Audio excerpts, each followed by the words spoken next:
भाषा का वर्गीकरण मतलब कि विटामिन को कितने टाइप्स में क्लासिफाई किया गया है, और विटामिन की कमी से कौन कौन से रोग, डिसीज, बीमारियां हो सकती हैं, क्या लक्षण होते हैं, और क्वेश्चंस को कैसे पूछा जाता है एग्जाम पेपर में, ये सब के बारे में जानेंगे आज हम लोग।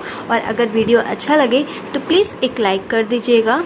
आपका एक लाइक ही हमें नेक्स्ट वीडियो बनाने की एनर्जी प्रोवाइड करेगा। ओके, तो देखिए यहाँ पे लिखा हुआ है विटामिन, टॉपिक डाल दीजिएगा। वैसे ये डी फार्मा सेकेंड ईयर का सब्जेक्ट है, बायोकेमिस्ट्री। ओके, तो यहाँ पे देखिए लिखा हुआ है, परिभाषा लिखी हुई है, बहुत ही आसान इजी लैंग्वेज में समझाऊंगी मैं। कहाँ पे आपको इंग्लिश में लिखना है, कहाँ पे हिंदी में लिखना है, सब कुछ। तो देखिए विटामिन ऐसे कार्बनिक पदार्थ हैं, ऐसे कार्बनिक एलिमेंट्स हैं जो एनिमल्स एंड मेंस या वुमेन्स सभी मनुष्यों में उनकी ग्रोथ के लिए तथा उनका जीवन क्रिया के लिए अत्यंत आवश्यक है। सभी लोगों को पता है विटामिन बहुत ही ज़्यादा आवश्यक है, बिल्कुल है हमारे बॉडी के लिए, सभी लोग को पता है। ओके, और उन्हें क्या कहा जाता है, विटामिन कहा जाता है, जो हमारी बॉडी की ग्रोथ करते हैं। अब आइए इनके जो साइंटिस्ट नेम है, इसको एमसीक्यू क्वेश्चन में आपसे पूछा जा सकता है, वन लाइनर क्वेश्चन में आपसे पूछा जा सकता है, और फिलिंग द ब्लैंक्स में भी पूछा जा सकता है। देखिए कहा रहेगा कि विटामिन के वैज्ञानिक साइंटिस्ट का क्या नाम है, तो यहाँ पे देखिए लिखा हुआ है फंक नाम है, किसका, विटामिन के साइंटिस्ट का नाम। ओके, तो इन्होंने क्या किया था, चावलों की भूसी जो होती है उससे बेरी नामक जो बेरी डिसीज होती है, बीमारी, उस रोग को उत्पन्न होने से रोकने के लिए ऐसे पदार्थ, ऐसे सेपरेट किया, मतलब ऐसे पदार्थ को अलग किया, सेपरेट किया। विटामिन शब्द का यूज ये भी एमसीक्यू में पूछा जा सकता है आपसे, ध्यान दीजिएगा। 1912 में विटामिन शब्द का पहली बार यूज किया गया था, मतलब कि पता चला था विटामिन के बारे में। और विटामिन शब्द कैसा है, लैटिन शब्द है। तो आप लोगों ने बहुत जगह देखा होगा कि शब्द पूछा जाता है, विटामिन शब्द कौन सा शब्द है भाई, तो इसके बारे में बताइए। तो देखिए विटामिन शब्द का क्या मतलब है, वीटा मतलब लाइफ और एमिन्स मतलब इसेंटियल, जो हमारी लाइफ के लिए बहुत ही ज़्यादा इसेंटियल है, बहुत ज़रूरी है, तो उसे क्या कहते हैं, विटामिन कहते हैं। ओके, तो देखिए यहाँ पे लिखा हुआ है आगे, जंतुओं, एनिमल्स को अधिकांश विटामिन कहाँ से प्राप्त होता है, भोजन से प्राप्त होता है, क्योंकि विटामिन का संश्लेषण कैसे होता है, प्लांट्स के द्वारा होता है। ओके, हॉकिंग के अनुसार विटामिन की उपस्थिति स्वस्थ शरीर के लिए, एक हष्टपुष्ट शरीर के लिए, बॉडी के लिए अत्यंत आवश्यक है। ये पॉइंट हम लोग ने पहले भी देखा था यहाँ पे, तो इतना ज़्यादा जरूरी नहीं है दोबारा लिखने का, आप अपने नोट्स में बस इम्पोर्टेंट पॉइंट्स ही लिखिए।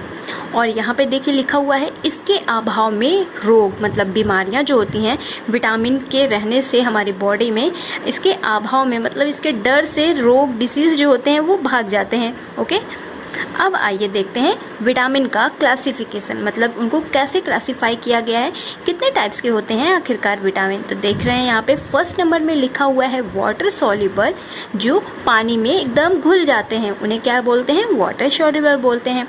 और सेकंड नंबर में देखिए लिखा हुआ है वसा घुलनशील विटामिन, तो मतलब फैट में सॉल्युबल, जो कि याद KEAD, इसको आप कीड़ा से भी याद कर सकते हैं। इसको मैंने ट्रिक याद करने की बहुत बार बताई है, अगर आप नए हैं तो फिर मैं आपके लिए बता देती हूँ कि फैट सॉल्युबल विटामिन को कीड़ा करके याद कर सकते हैं। ओके, और वाटर सॉल्युबल BC है ही। तो देखिए अब वाटर सॉल्युबल विटामिन के बारे में थोड़ी सी जानकारी जो इम्पोर्टेंट है, और इसकी कमी से कौन सी बीमारियाँ हो जाती हैं।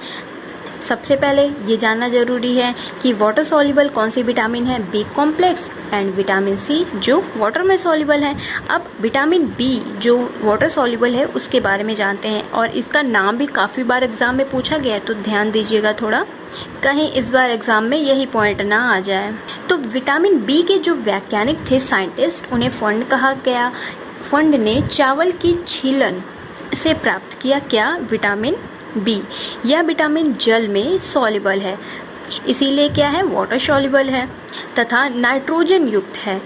तो आपको ये याद रखना है, वाटर सॉल्युबल है और नाइट्रोजन युक्त है, ठीक है, क्योंकि आपसे एमसीक्यू क्वेश्चंस में पूछा जा सकता है कि नाइट्रोजन युक्त और वाटर सॉल्युबल कौन सा विटामिन है, A B C D ऐसे करके ऑप्शन दिया रहेगा, तो आपको फटाक से बी वाले पे क्लिक कर लेना है। अब देखिए इसके बाद क्या होता है, बाद में 10 विटामिन बी के पार्ट, मतलब कि विटामिन बी, फिर उसकी 10 फैमिलियाँ, उसके भाई बहन, पूरी 10 फैमिली की खोज करी गई। इन सभी को विटामिन बी कॉम्प्लेक्स का नाम दिया गया। अब जान लेते हैं इनके सभी भाई बहनों के नाम।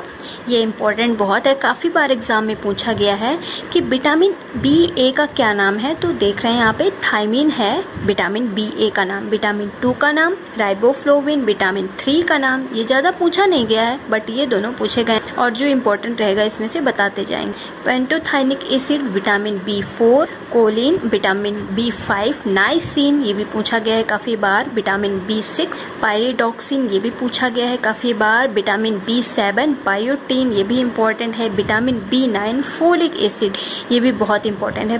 प्रेग्नेंट लेडीज़ वगैरह होती हैं ना, तो जब आप लोग ट्रेनिंग करोगे तो फोलिक एसिड की टैबलेट दी जाती है उन्हें, क्योंकि उसमें आयरन होता है। ओके, अब देखिए विटामिन B12 जिसको काफ़ी बार पूछा गया है, साइनोकोबालामीन बहुत बार पूछा गया है इसको, ये भी इम्पोर्टेंट रहा आपका।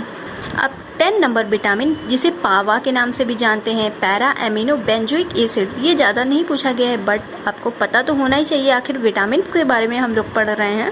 अच्छा बताओ, जब आप लोग कोई मूवी देखते हो उसका थोड़ा सा भी कोई क्लिप छूट जाता है तो कितनी माइंड में कन्फ्यूज़न रहती है या नहीं, तो फिर हम लोग उसको नहीं मिस कर सकते हैं। तो अपनी जो हमारी लाइफ में इम्पोर्टेंट है उसको कैसे मिस कर सकते हैं यार, बताओ जल्दी फटाक से।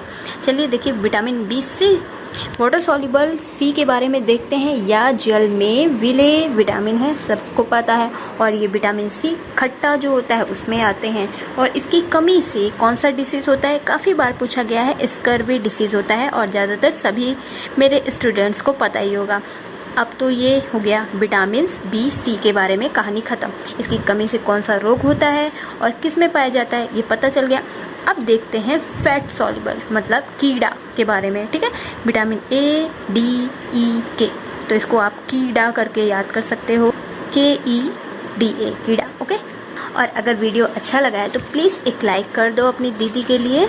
आपका एक लाइक मेरे लिए एक बेहतर बूस्ट की तरह काम करेगा कि मैं अलग से अच्छा सा वीडियो लेके आ पाऊँगी। तो देखिए यहाँ पे ऐसा भी क्वेश्चन पूछा जाएगा आपसे, तो आपको क्या लिखना है। यहाँ पे हम लोग विटामिन ए से कीड़ा वाला कवर करेंगे, बट देख लीजिए यहाँ पे क्वेश्चंस कैसे पूछे जाते हैं ये भी पता चल रहा है हम लोगों को ना, तो बहुत इंपॉर्टेंट है ये पॉइंट। वसा में घुलनशील विटामिन, तो इसको शॉर्ट क्वेश्चन में 3 नंबर में या फिर 5 नंबर में लॉन्ग क्वेश्चन में भी पूछा जा सकता है। तो हम लोग ने BC वाटर सॉल्युबल देख लिया था, वाटर सॉल्युबल कंप्लीट हो चुका है। अब देखिए फैट सॉल्युबल मतलब कि वसा में सॉल्युबल जो विटामिन होते हैं उनके बारे में। तो यहाँ पे वही सेम लिखा हुआ है बट एक बार रिवाइज मस्ट है। रिवीजन आप जितना भी ध्यान से पढ़ लो एक बार, लेकिन अगर रिवाइज नहीं करोगे तो बिल्कुल भूल जाओगे। इस वजह से एक स्टूडेंट पूछ रहा था दीदी मुझे अच्छे से याद नहीं होता है, तो आपका रिवीजन मस्ट होना चाहिए। आप कम पढ़ो बट उसका रिवीजन ज़्यादा करो तो वो बहुत ही अच्छा रहेगा। देखिए लिखा हुआ है, हेडिंग डाल दीजिए। वैसे हम लोग तो लिख चुके हैं बट एक बार रिवाइज कर लेते हैं, ठीक है, वही मैं कह रही हूँ। ऐसे कार्बनिक पदार्थ जो जंतुओं, मनुष्यों, एनिमल्स और मैंस में पाए जाते हैं जिनकी वजह से ग्रोथ होती है उसे विटामिन कहते हैं, और इसकी डेफिनेशन हॉकिंग्स के अनुसार दी गई थी।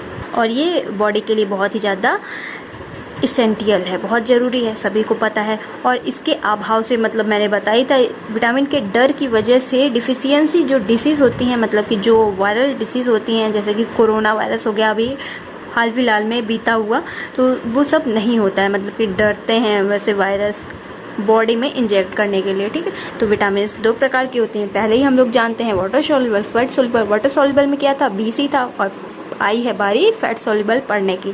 तो देखिए फैट सॉल्युबल के बारे में फटाक से जानते ही हम लोग कीड़ा से लर्न ही किया है, समझ में ही आ गया है आप लोगों को। अब देखिए बारी बारी से देखते हैं विटामिन A की कमी से कौन से रोग होते हैं और इसको कैसे पता करते हैं कि आपके एग्जाम पॉइंट ऑफ व्यू से बहुत इंपॉर्टेंट है। देखिए क्या लिखा हुआ है, विटामिन A का कार्य क्या करता है, यह संक्रमण से मतलब कि इन्फेक्शन से रोकता है, बचाता है, और इसका सामान्य उर्वरक फर्टिलाइटिस से इम्यूनिटेंसी कहता है, मतलब कि उनके लिए सुरक्षित होता है।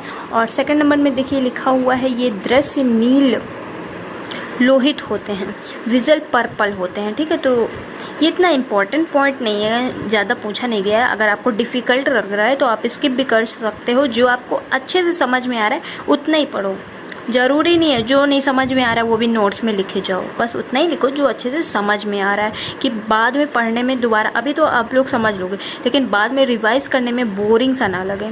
अगर अच्छे से नहीं समझ में आ रहा है तो एक बार अच्छे से रिपीट कर लोगे वीडियो को, बिल्कुल क्लियर आ जाएगा। नेक्स्ट पॉइंट देख सकते हैं, यह वृद्धि के लिए अनिवार्य है और ये स्केटल कंकाल की संयुक्त ऊतक की विशेष रूप से आवश्यकता है। मतलब विटामिन ए की बारे में प्रॉपर्टीज बताई जा रही हैं विटामिन ए की। एपिथेलियम ऊतक की अखंडता मतलब कि मेंटेनेंस ऑफ इंटेग्रिटी की मुख्य कारक हैं। इस विटामिन की अनुपस्थिति सामान्य स्थिति एपिथेलियम एवं सर्टिनाइज एपिथेलियम द्वारा विस्थापित हो जाती है, जो कि संक्रामक जीवधारी द्वारा आक्रमण के प्रति सुस्टेबल होती है, मतलब सुग्राही होती है। ठीक है, अब देखिए यहाँ पे क्या लिखा हुआ है, विटामिन ए की कमी से होने वाली डिसीज बीमारियां। आपको हेडिंग हमेशा याद रखना है, इंग्लिश में ही लिखना है, इससे आपकी कॉपी थोड़ी सी प्रोफेशनल लगेगी। विटामिन ए की कमी से नाइट ब्लाइंडनेस, रतौंधी रोग हो जाता है और बच्चे की शरीर की ग्रोथ रुक जाती है, चाइल्ड ड्यूरेशन ऑफ ग्रोथ, दांत का निर्माण कम हो जाता है और त्वचा ड्राइनेस, रफल,